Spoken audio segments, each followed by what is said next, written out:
Kipchoge nitajitahidi kwa kabisa kuona kama nitaweza kuhakikisha kupitisha muda ule mrefu kabisa kuzungumza kwa Kiswahili. Na tutakuwa tunaona mambo haya yatakuwa nafanyaje, manake leo kuna challenge ambayo nitakuwa naitoa, ama changamoto ambayo nitakuwa naitoa kwa wadadisi wangu wa hivi leo, ambao najua kwamba watakuwa wanachambua magazeti haya ya leo. Na changamoto ambayo nitakuwa natoa ni kwamba leo kuanzia mwanzo wa kipindi hadi mwisho wa kipindi, haya magazeti tuyachambua kwa lugha ya Kiswahili. Na kwa ishara hiyo tuanze na gazeti la Taifa Leo ambalo lachapishwa kwa lugha ya Kiswahili, na habari ambayo imeweza kupewa kipaumbele ni sababu zangu kuoa manyanga. Huyu ni katibu wa muungano wa wafanyikazi nchini KOTU, bwana Francis Atwoli, akieleza hadharani sababu zake za kuoa mke wa pili mchanga. Tunajua kwamba Atwoli aliweza kupata jiko, na si jiko tu bali ni mtangazaji katika kituo kimoja, na alisema kwamba sababu ambazo zimechangia yeye kuweza kuoa manyanga ni kuweza kumsaidia kufanya nini? Kuendesha shughuli zake za kawaida. Edwin Hairo. Atwoli kuwa wanyanga kumsaidia kuweza kuendesha shughuli zake za kawaida.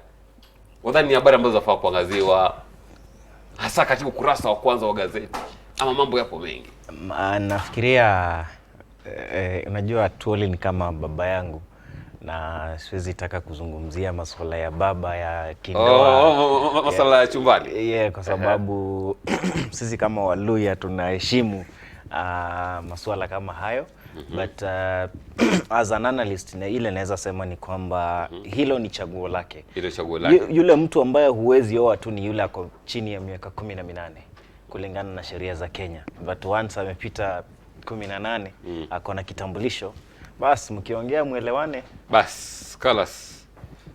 Habari ambayo inaangaziwa katika gazeti la The Standard ni new hefty benefits for teachers. Bila shaka walimu wanatarajiwa kupata kiima ama kupata hela nzuri sana. Naona kuna hazina ama pesa ambayo watakuwa wanaweka katika hazina yao ya afya zaidi ya shilingi 1750, na mwalimu ambaye atakuwa anapata labda hazina ya juu sana ya medical cover kwa lugha ya Kimombo, jinsi ambavyo anasema ni kwa zaidi ya shilingi milioni 2.5. Wadhani kwamba ni hatua nzuri ambayo walimu wetu wameweza kupata ama watapata?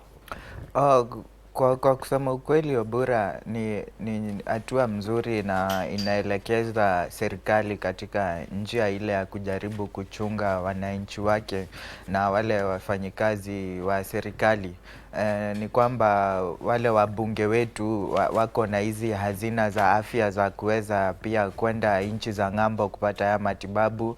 Nafikiri pia wale wafanya kazi katika huduma ya ulinzi katika polisi na wanajeshi wako na haya manufaa, na nafikiri kuwa ni bora pia walimu wapewe haya manufaa, ya kwamba mwalimu akikuwa mgonjwa isikue amepata ile kwamba ni mwisho wake hawezi kujitibu. Na nafikiri itaweza pia kupunguza ile mwasho wa walimu kwenda katika mgomo mara kwa mara, kwa maana kwa sasa katika maisha yao kuna ile part ambayo imeweza kushughulikiwa. Na wakiweza kupata ama mambo kama haya yakiweza kuangaziwa, maslahi ya walimu ikiweza kuangaziwa, basi mgomo wa walimu watakuwa tunaushuhudia humu nchini, manake matakwa yao yatakuwa yanaangaziwa na yanaafikiwa bila shaka. Nafikiri mgomo tutashuhudia, ile hatutashuhudia haitakuwa inajirudia kwa muda kwamba tulikuwa tumezoea kila mhula wa 3 kuna mgomo ambao unafanyika. Nafikiri ya kwamba afya ni one of the main particulars of human life, and when your health is taken care of, some of the burden that you carry as a person is taken off you. And I think it will not completely eliminate the strikes we witness from the teachers union, but I think it will reduce down from the burden that they have and the will, because they are easily manipulated in going into to strikes. And I think when their health is covered, most of those issues and most of the problems that they have will be reduced a little bit for them.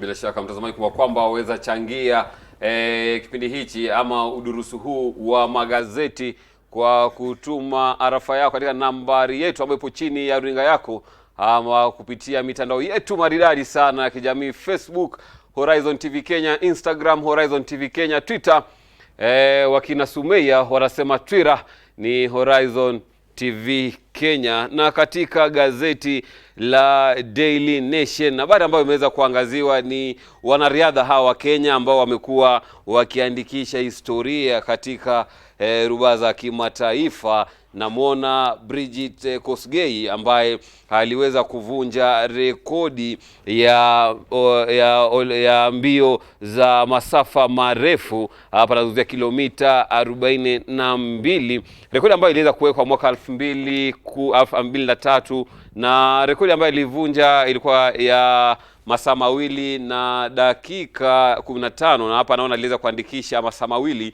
dakika 14 na sekunde 4. Haya, namuona naye Eliud Kipchoge ameweza kuangaziwa vile vile katika gazeti hili la Daily Nation.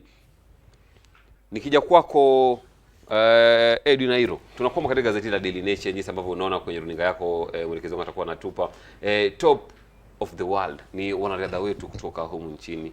Weekendi ambayo historia iliweza kuwekwa, Kipchoge ameweka historia, Kosgei ameweza kuvunja rekodi, kumaanisha kwamba ukiamini waweza fanikiwa katika jambo ambalo unataka kutenda. Wadhani kwamba it's high chance kuweza kupea priorities sports katika taifa hili la Kenya, maana yake sekta ya michezo imezembea sana katika taifa la Kenya na bara Afrika kwa ujumla. Ndio, unajua actually last week has been largely an African week. Kulikuwa na challenge ya kuongea Kiswahili. Na sijui tutachambuaje gazeti. Itabidi bismillah, let's okay, go on. Now look at Prime Minister Abiy of Ethiopia won a Nobel Peace Prize for his effort to bring relations back. You posted something on social media. Ethiopia and Eritrea. What a weekend. Yes, what a weekend. And then Kipchoge did what we thought nobody could do. And then he's a beast. Yes. He's a god. And of course, greatest of all time. Bridget Kosgei again breaks the women world, record held in about 16 years. These are Kenyans doing incredibly well. But again, when you come to the Ministry of Sports has been doing dismally. In fact, many governments have been lacking a clear-cut agenda in terms of putting sports center stage as an alternative to addressing even issues to do with. Do you think that we don't have good structures to promote sports in this country? We do have structures. structures. We lack goodwill and proper plan on how to make sport really be sporty, because again, you walk around the country. Do we have enough infrastructure to support sports in this country? The government needs to invest in infrastructure.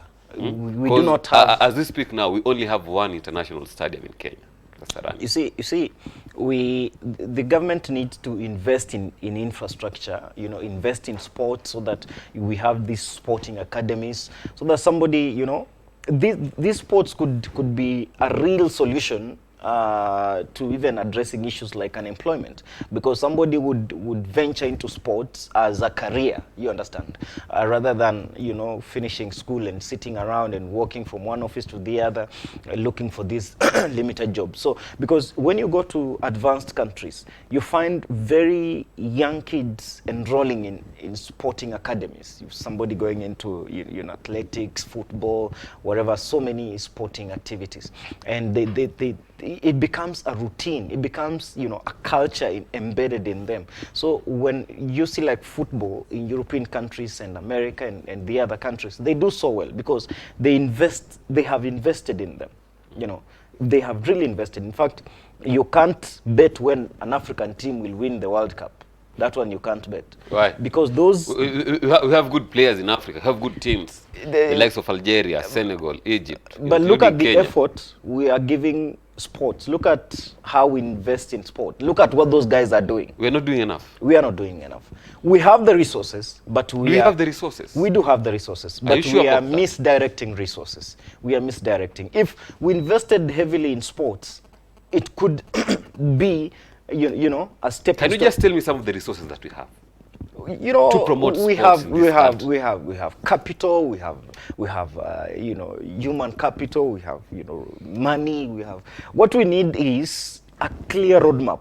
Do you have good infrastructures, Edu? No, we aren't there. We aren't there yet. But we have the money. And how can we promote good sports in Africa if we lack good infrastructure? In this country, let us not even talk about Africa. In this country, you walk around in the rural areas and you see how talent is booming. But now, transitioning from village-based, you know, football teams into the national team, when you come to the national team, you find we've heard and read even in the news feeds that, you know, even for a player to be selected into the national team, it takes somebody to prefer a player. That's why even our players are doing so badly. We come there. It's evident that we don't have good infrastructure to promote sports in this country because there's no one tapping into talent in our local or rural areas. I look at it from a different perspective. I'll go back and probably point out where did the Olympics come from the ancient country of Greece, where the sports was used to foster peace in Europe, and in the modern world, Olympics are used to foster peace in the world amongst countries. I think we should take that up as Kenyans and try to use sports to foster unity amongst ourselves, the different tribes that we have. I'll give you an example. On Saturday, where I was with some of my friends, no one pointed the issue that Kipchoge came from a particular region in Kenya or what is his second name. We were all proud to have one of us. Kipchoge is one of us, is a Kenyan, and I'll tell you, I've never felt such a patriotic moment inside me. I felt so patriotic. I felt like I belong in this country and I own a part of it. And I believe mostly because we thrive in the athletics, we should use this opportunity to unite Kenyans. Every time one of us is running somewhere, the country is brought together, and for a moment we forget about what divides us, and we forget about our problems, and we appreciate that we are Kenyans and God has blessed us. Just hold on. Okay, I'll come back to you after this short commercial break. Don't move your muscles, jinsi ambavyo Aisha anasema. Manake baada ya mapumziko mafupi tutakuwa tuendelea na udurusu wa magazeti yetu ya leo. Kunani katika gazeti la The Star baada ya mapumziko mafupi. Assalamu alaikum warahmatullahi wabarakatuh. Chilea utapata mwana si wako. Kwa majina ni Muhammad Obura na hii ni Sabah Show.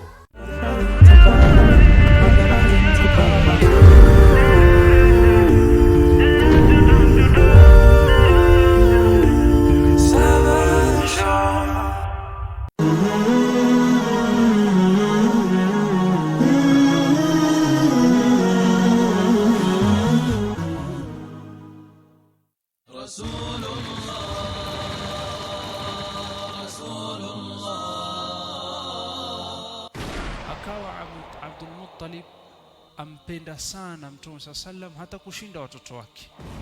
Na Abdul Muttalib, Mtume Muhammad sallam alikuwa ni mjukuu wake. Abu Talib na babake Mtume sallam dimba ndugu, tumbo moja, mama moja, baba moja. Baada ya miaka miwili Abdul Muttalib kufa, alipofika miaka 10 wakaamua kufunga safari kwenda Sham, kwenda kufanya biashara.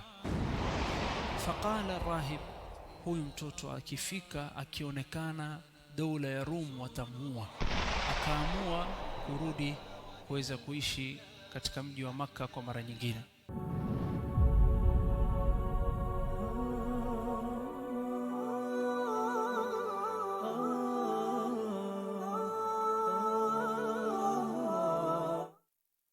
Wake up to exciting mornings every day.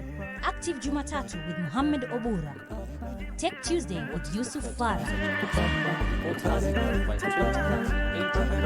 Wednesday, the special edition Business Chat with Ibtisam Jamal.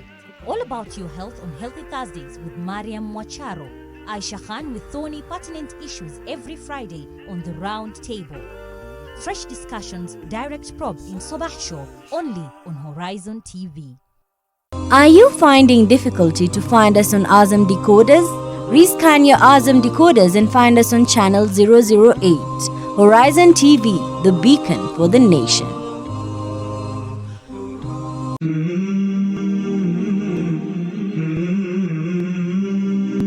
The Messenger of Allah said, whoever says when the morning comes, رَضِيتُ بِاللَّهِ رَبًّا وَبِالْإِسْلَامِ دِينًا وَبِمُحَمَّدٍ نَبِيًّا, meaning, I am pleased with Allah as the Lord,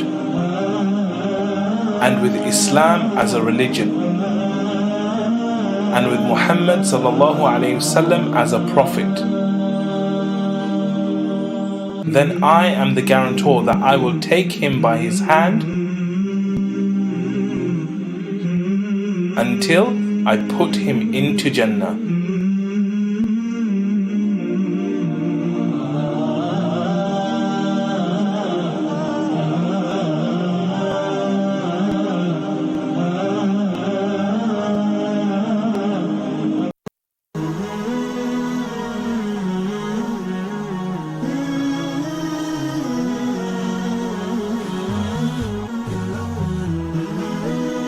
Horizon TV, the beacon for the nation.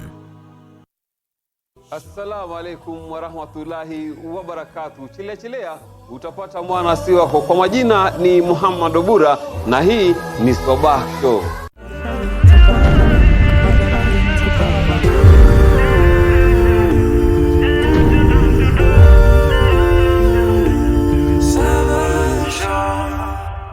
Na bila shaka kwa mdundo huo ni ishara kwamba Active Jumatatu, kipindi kubwa sana katika ukanda huu Afrika ya Mashariki na Kati, kipo hewani, na tuendelea kudurusu magazeti yetu, na namuona mtu ameshika gazeti la The Star. Lasemaje katika ama habari gani imeweza kuangaziwa katika ukurasa wa kwanza?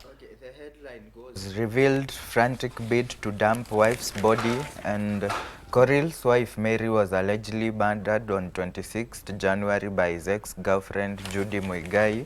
The story continues on page 2.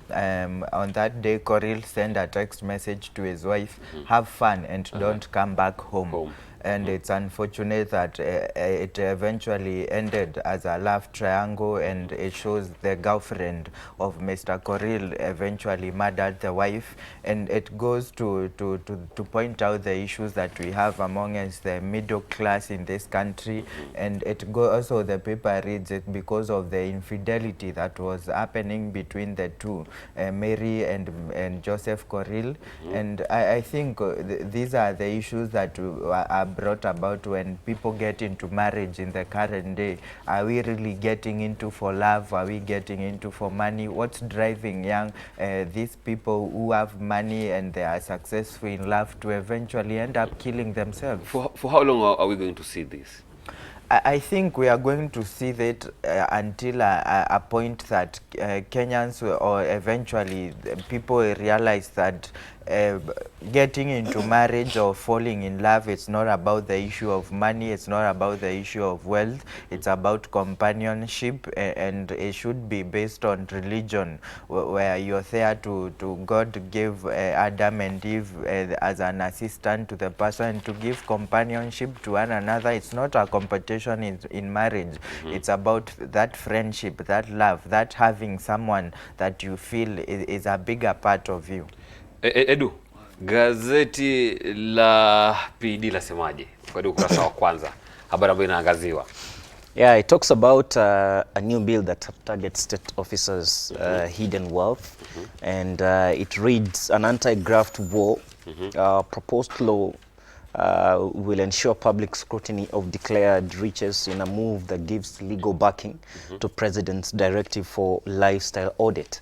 And the story picks up or continues on page 2, where it reads proposed lifestyle audit law to bolster war on corruption. And should it pass, the bill sponsored by Senator Haji will breathe life into Uhuru's declaration on elusive process, the fight against corruption.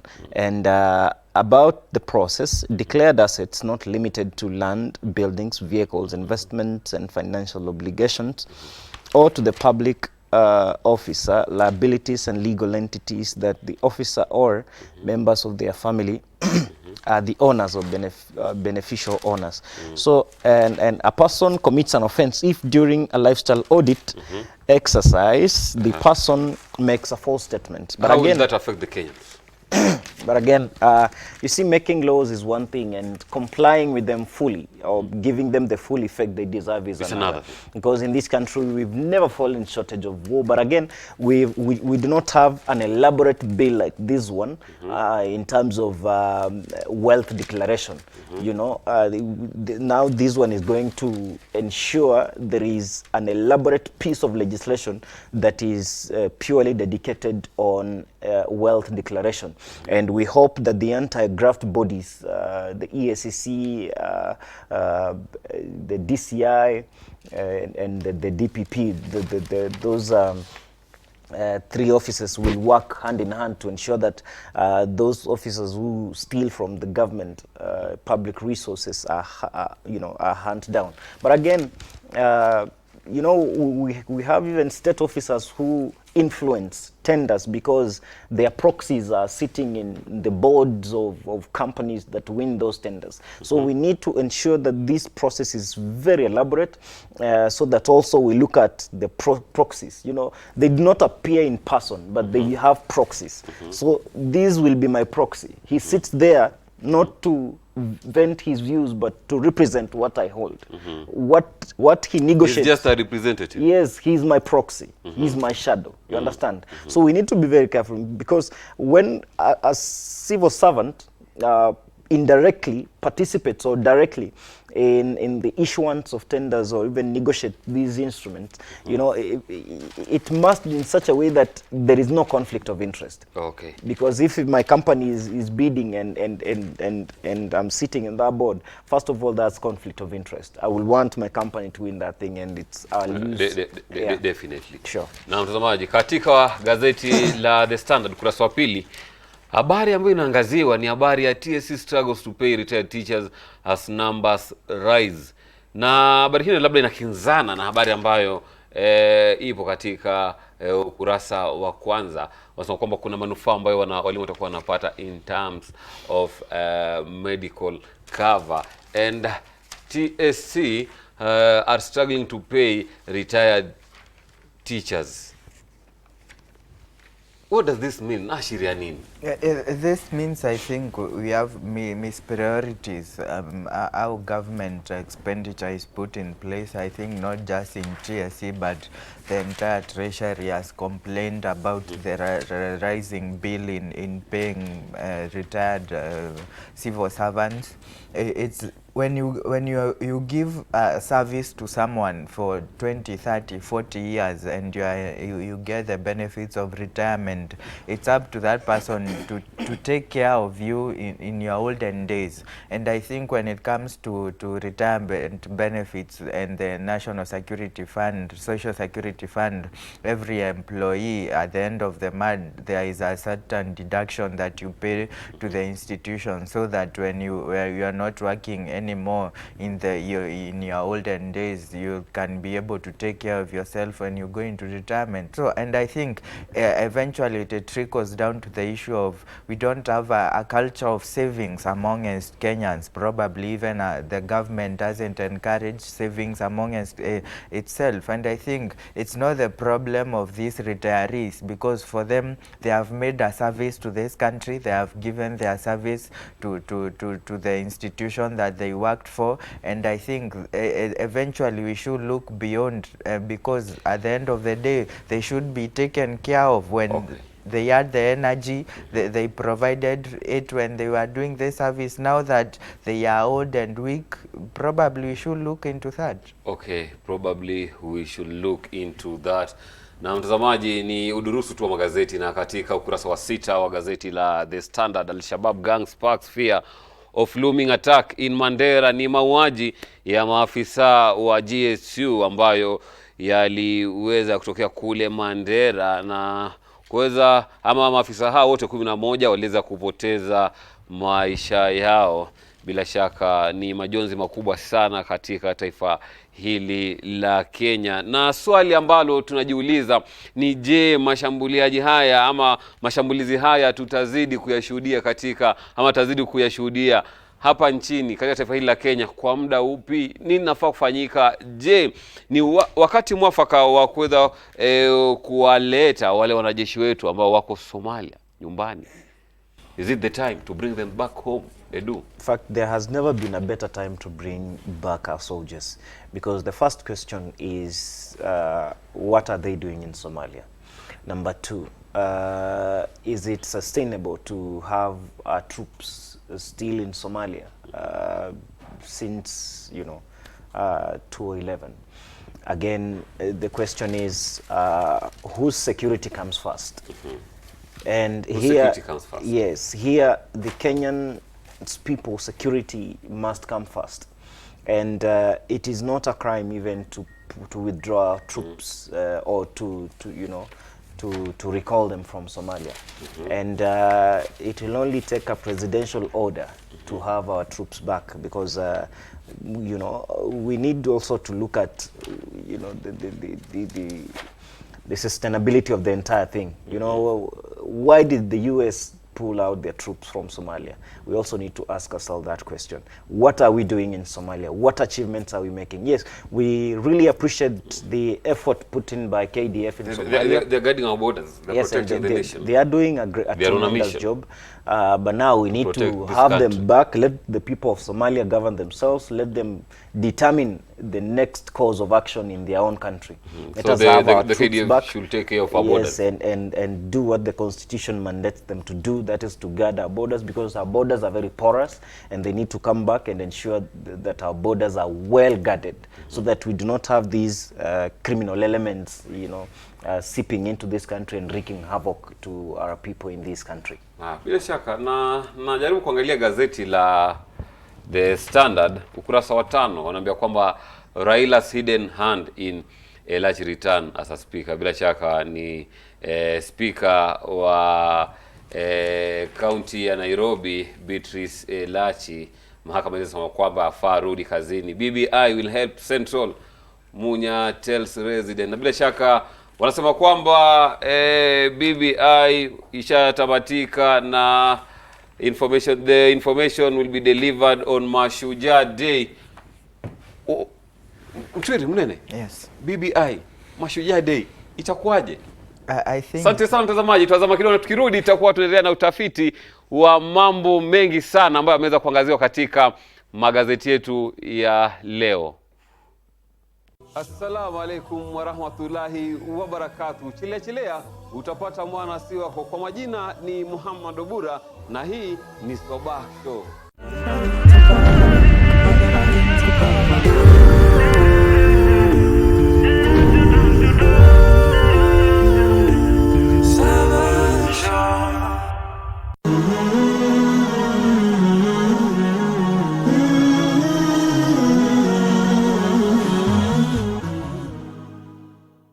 تبارك الذي نزل الفرقان على عبده ليكون للعالمين نذيرا. Ni kitabu kitukufu. Qur'ani ni kitabu ambacho cha miujiza kilichoteremshwa kwa mpangilio. Hazikuletwa harufu hizi za mkato moja kwa moja. Hakuna mfano wake. Na hamwezi nyinyi Makureishi kuwa ni wenye kutunga kitabu kama hiki, ingawa zimetumia harufu zile ambazo zimezitumia katika kuandika au katika kusema. Miujiza yake Al-Malik. Mwenyezi Mungu ana uwezo usiokuwa na kifano. Ni malengo ya Qur'an. Khazain zote za ardhi na samawati ziko mikononi mwake. Sheikh Muhammad Badamana na uchambuzi wa Qur'an kwa undani kila Alhamisi saa 3 usiku kwenye Horizon TV.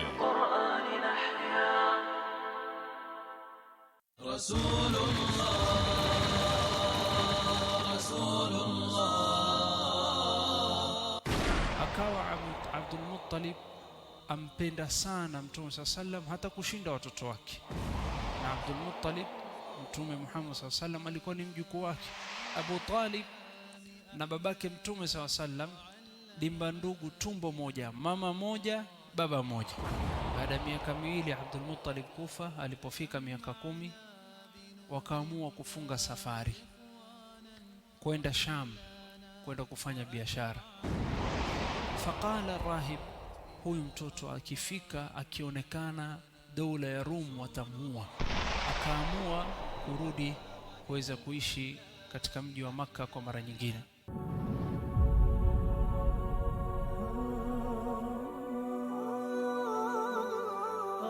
Abu Najma with kids. We learn Quran. We learn Quran. We learn Quran. We learn Quran. We learn hadith. We learn hadith. We learn hadith. We learn hadith. We learn the duas. We learn the duas. We learn the duas. We learn the duas. We love a prophet. We love a prophet. We love a prophet. We love a prophet.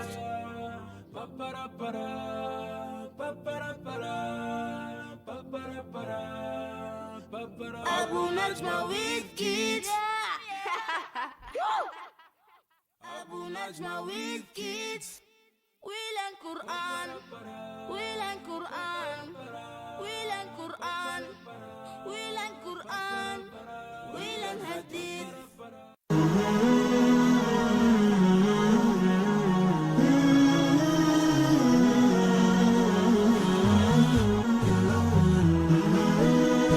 Horizon TV, the beacon for the nation. Assalamu alaikum wa rahmatullahi wa barakatuh. Chilea utapata mwana si wako. Kwa majina ni Muhammad Obura na hii ni Sabah Show.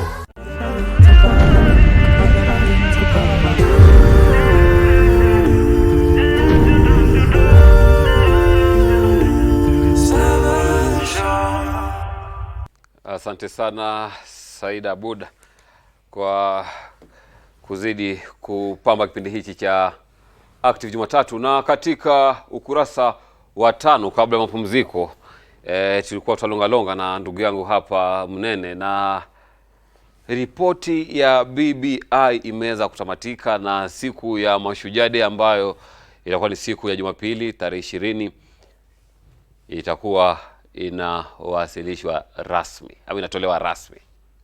Tutarajie nini? Wadhani kwamba Wakenya watanufaika? Ina manufaa? Yale manufaa ambayo nimeona katika huu mjadala wa BBI ni kwamba one of the main problem we have as a country comes from the presidential elections, and that's when communities are up in arms against each other. And I think the moment that we'll be able to pull out the emotions that come from voting from a person in your community and delegating that probably to the members of parliament, either to elect an executive prime minister or having a ceremonial president. I think as a country what is important, the moment that we'll be able to have peace, eventually all the needs of development and corruption and that will be able to be taken into account, because the emotive issue of the presidential elections will be taken out of the picture. That's the only, I think, benefit from it. The others of putting it on Mashujaa Day, I think it's a classic move from the two political leaders, Mr. Kenyatta and his new best friend Raila Odinga. I think it will be able, because Mashujaa Day is a moment that should be able to unite Kenyans and bring about peace, and I think they will be able to sell this as probably the second and the last liberation that we need in this country. And Mr. Odinga will be able to challenge those who think he is there. But I think they want to show it. It's not about them. It's about the country. It's about the country. Yeah, it's about liberating So the needs of the country. The citizens are the one going to benefit from the BBI. I think we will see that when the full report is out. If they will have us holding a referendum, citizens will decide if they want it or they don't want it. But for putting it on Mashujaa Day, it's a classic move trying to outwit your opponents, because it's not just any other day. It's a special day for the country. Everybody will be tuned in their TV stations trying to witness this moment, and I think they're trying to portray it like anyone who will challenge BBI is challenging the will and the future of Kenya. That's what I read into it. Okay, Edu, a dispute threatens construction of dry port in Naivasha. It's a dry port that is to be constructed, but it will be a collaboration between the government of Kenya, Uganda, and Southern Sudan. But people from the Maasai land have moved to court to make sure that the construction of the port is not taking place. Yeah, I think it's just a legal procedure that will be exhausted, and I believe the port is for the good of the East, yeah, East African, for the larger good. So in any case, that is a matter that the government will ably respond to, and the courts will decide, as you know, in an expeditious way, because again, this is an economic matter that we are talking about. It's also East African affair. So I believe the concerns the people are raising will be heard in a fair manner and addressed satisfactorily.